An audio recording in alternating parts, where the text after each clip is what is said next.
uşaq üçün qalıram. Boşanmaq istəyən bir çox qadınların ilk cümləsi budur. Əslində bu cümlənin arxasında çox böyük bir qorxu yatır. Uşaq travmasız böyüsün, uşaq ata ilə böyüsün, uşaq tam ailədə böyüsün. Amma belə bir sual çıxır ortaya. Sən uşaq üçün qalırsan, bəs həqiqətənmi o evdə uşaq xoşbəxtdir? Çünki uşaqlar təkcə sözlərlə böyümürlər.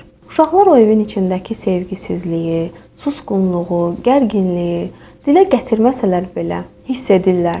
Siz nə qədər hər şeyin yaxşı olduğunu uşağa isbat etməyə çalışsanız da, əslində uşaq gerçəyi çox yaxşı görür.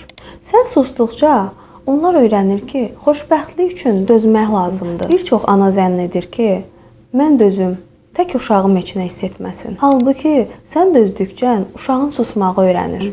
Uşaq üçün ən sağlam nümunə özünü sevən, sərhədlərini bilən güclü bir anadır. Hətta o ana tək olsa belə. Uşaq üçün qalmaq bəzən uşaqların deyil, öz qorxularımızın adıdır. Əgər sən xoşbəxt deyilsənsə, o evin içində heç kim xoşbəxt ola bilməz.